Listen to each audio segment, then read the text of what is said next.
दशम के सभी भैया बहन नमस्ते। कैसे हैं आप सब? आइए चलते हैं कक्षा दशम सामाजिक विज्ञान। बच्चों, इस कालखंड में हम आज अध्याय 16 पर चर्चा करते हैं, लोकतंत्र एवं सामाजिक आंदोलन। चलिए एक नए पाठ की शुरुआत करते हैं। आप अपने पाठ्य पुस्तक का पृष्ठ क्रमांक 225 निकालिएगा, लोकतंत्र एवं सामाजिक आंदोलन।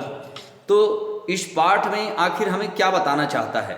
ये पाठ का हेडिंग ही जैसे कह रहा है लोकतंत्र। तो मैंने आपको पहले बताया, जनता का जनता के लिए, जनता के द्वारा किया जाने वाला शासन लोकतंत्र कहलाता है। मगर यहाँ से ये बात और क्या कहता है, सामाजिक आंदोलन। आखिर लोकतंत्र और सामाजिक आंदोलन में क्या संबंध है, इस पूरे पाठ में हम समझने का प्रयास करेंगे बच्चों। तो चलिए आप भी अपने पाठ्य पुस्तक निकालिएगा, जिसमें यहाँ से हम शुरुआत करते हैं सामाजिक आंदोलनों की अवधारणा एवं परिप्रेक्ष्य। बच्चों, अपने अधिकार के लिए हर व्यक्ति को लड़ना चाहिए और हमारे लोकतंत्र में इसकी आज़ादी दी गई है। हर आदमी को अपने अधिकार के लिए लड़ने की पूरी तरह से स्वतंत्रता है। तो हम यहाँ पर देखते हैं कि आमतौर पर एक लोकतांत्रिक शासन व्यवस्था में शासन द्वारा ही मतदान, अपनी बात बोलने की स्वतंत्रता, फिर समूह बनाने की स्वतंत्रता आदि अधिकार व्यक्तियों को दिए जाते हैं।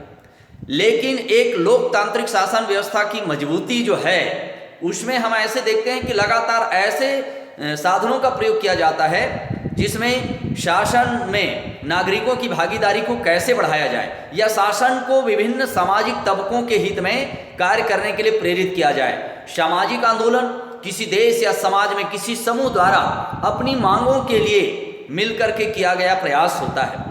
यहाँ हम हमारे देश के हाल ही में कुछ हुए ऐसे आंदोलनों की चर्चा करते हैं भैया बहन। तो आप यहाँ से देखिएगा, नियमगिरी में डोंगरिया कुंडाओं का आंदोलन, हेडिंग दिख रहा होगा आपको। हमारा जो छत्तीसगढ़, हम लोग छत्तीसगढ़ के रहने वाले हैं, तो छत्तीसगढ़ के पूर्व में एक कौन सा राज्य लगा है? उड़ीसा लगा हुआ है। ठीक है बच्चों, उड़ीसा में यहाँ नियमगिरी नाम की एक पहाड़ी है जिसमें बॉक्साइट, एल्यूमिनियम, अयस्क का अथाह भंडार है। राज्य शासन ने इसके खनन के लिए एक कंपनी से 2004 में करार किया माने समझौता किया। यह एक वन्य क्षेत्र है, इसलिए यहाँ खनन के लिए वन विभाग की अनुमति आवश्यक है।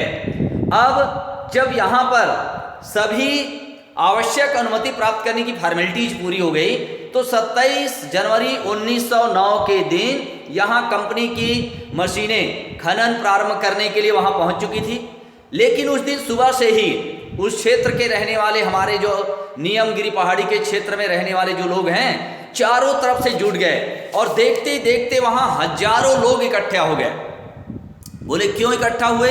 तो हम देखते वहां 10,000 महिला व पुरुष एकत्रित हो गए और वो विरोध करने लगे। बोले क्यों? बोले नहीं, यहां पर खनन कार्य नहीं होना चाहिए, हम इसका विरोध करते हैं। उसने वहां जो बुलडोजर, खनन के लिए बुलडोजर लाया गया था, उसको बोले इसको वापस ले जाइए।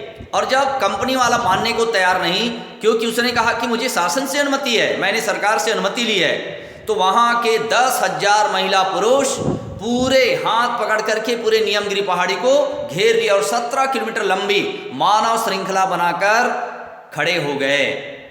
प्रदर्शनकारियों ने जो तख्ती पकड़े थे हाथ में, उसमें लिखा था वेदांत वापस जाओ, नियमगिरी में खनन बंद करो। इस प्रकार से वो विरोध करने लगे। अब आइए इस घटना का कारण क्या है ये भी जाने। तो यहाँ पर देखते हैं, सरकार का मानना था कि विकास के लिए जो परियोजनाएं हैं उसमें हमें एल्यूमिना रिफाइनरी 3 मिलियन टन प्रतिवर्ष उत्पादन का बॉक्साइट खान, कालाहांडी जिले के लांजीगर से 75 मेगावाट का बिजली संयंत्र का निर्माण होना था। इसके लिए 4,000 करोड़ रुपए का निवेश क्षेत्र में होना था, जिसमें वहां रोजगार के अवसर बढ़ेंगे और सरकार को काफी फायदा होगा। ये सरकार की सोच थी। मगर दूसरी ओर हमारे ये नियमगिरी के जो वनवासी क्षेत्र के जो लोग हैं, उनका कहना था कि नहीं, ये गलत है, हम अपने क्षेत्र में ऐसा काम नहीं होने देंगे। बोले क्यों? तो बोले हमारा जो नियमगिरी पहाड़ी का नाम नियम राजा पेनू नामक एक राजा के नाम पर पड़ा था, और इस क्षेत्र में रहने वाले जो जनजाति हैं आज भी इस पहाड़ी की पूजा करते हैं, नियम राजा के रूप में वो जानते हैं। उनका मानना था कि नियम राजा उनकी रक्षा करता है। ये लोग नियमगिरी क्षेत्र में मिलने वाले वन्य जीव, नदी, झरनों आदि का अपने दैनिक जीवन में उपयोग करते हैं। बोले इससे हमारी रोजी रोटी चलती है, इससे हमारी जिंदगी चलती है, और अगर यहाँ पर खनन कार्य होता है तो हमें यहाँ से भगा दिया जाएगा, हमें यहाँ से हटा दिया जाएगा, फिर हमको अपने जीविकोपार्जन के लिए भटकना पड़ेगा। जब से सरकार और कंपनी के बीच इस खनन कार्य के लिए समझौता हुआ था बच्चों, तब से जनजाति लोग इस खनन परियोजना का विरोध कर रहे थे, मगर लंबे समय तक संघर्ष करने के बाद भी उन्हें सफलता नहीं मिली। तो जिस दिन खनन कार्य प्रारंभ होना था उस दिन ये इकट्ठा होकर उसका विरोध करने लगे। और इस समितियों ने, यहाँ पर हम देखते हैं कि पीसा एक्ट, जिसके तहत जनजाति वनांचलों में पंचायतों को कई अधिकार दिए गए थे, का उल्लंघन था। नियमगिरी के जनजाति लगातार जुलूस प्रदर्शन और वेदांत कंपनी के प्रवेश पर लगातार विरोध दर्ज कर रहे थे। उनकी ओर से सर्वोच्च न्यायालय में भी याचिका दायर किया गया, सर्वोच्च न्यायालय में निवेदन किया गया कि नहीं, यह कार्य अनुचित है, इस पर प्रतिबंध होना चाहिए, बैन लगाया जाए। तब सर्वोच्च न्यायालय ने एक आदेश जारी किया। उसके निर्णय के अनुसार क्या आया, उसने पीसा एक्ट के तहत जनजातीय क्षेत्र की 12 ग्राम सभाओं को इस बात के लिए मतदान करने कहा कि क्या नियमगिरी में खनन कार्य होना चाहिए या नहीं होना चाहिए। अतः सभी ग्राम सभाओं ने एक मत होकर के इस खनन के विरोध में मतदान किया। और बच्चों, इस प्रकार से जनजाति लोगों ने नियमगिरी क्षेत्र के प्राकृतिक संसाधनों पर अपनी परंपरागत अधिकारों की लड़ाई में एक लंबे समय के बाद उसे जीत मिली। बच्चों, क्या समझ में आ रहा है? सामाजिक आंदोलन, गांव के समाज के महिला पुरुष अपनी सरकार के विरुद्ध भी लड़ सकते हैं, कंपनी के विरुद्ध भी लड़ सकते हैं, और इस लड़ाई में सफलता किसको हुई? आम लोगों की जीत हुई कि कंपनी, सरकार चाहती है हम कंपनी लगाएंगे तो खनन कार्य बढ़ेगा, हमारे देश में उत्पादन बढ़ेगा, हमारे देश के लोगों को रोजगार मिलेगा। अपनी जगह में उनकी सोच सही है, मगर इधर क्या हो रहा है? इधर ये हो रहा है कि यहाँ के लोग कह रहे हैं कि नहीं, इससे हमारी रोजी रोटी छीन जाएगी। नियमगिरी मात्र पहाड़ी नहीं है, हमारी देवी देवता है, हमारे आराध्य का विषय है। और 10,000 महिला पुरुष उस नियमगिरी पहाड़ी को घेर कर खड़े हो गए, बुलडोजर चलाने से मना किया गया। अंत में सर्वोच्च न्यायालय में याचिका दी गई। सर्वोच्च न्यायालय ने कहा अगर इस क्षेत्र के ग्रामीण लोग, सभी लोग चाहते हैं कि खनन कार्य नहीं होना चाहिए तो यह कार्य नहीं होगा।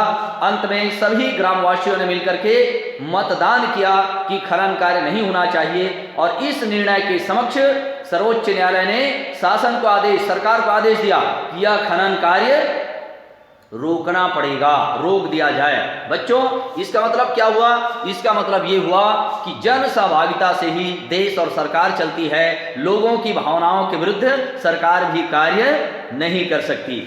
ये घटनाक्रम हमें बताता है कि संगठन में शक्ति है। जहां पर लोग और जनता सशक्त रूप में सामने आते हैं तो सरकार को भी उसकी बात माननी पड़ेगी, और ये हमारी लोकतंत्र की विशेषता है। प्यारे बच्चों, ये रहा हमारे इस पाठ में महत्वपूर्ण बिंदु, क्या, जिस पर हम चर्चा कर रहे थे, नियमगिरी में डोंगरिया कुंडाओं का आंदोलन और उसमें सरकार का झुकना। आज के लिए इस पाठ में इतना ही।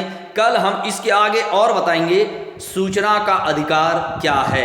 वीडियो में बने रहने के लिए आप सभी का धन्यवाद।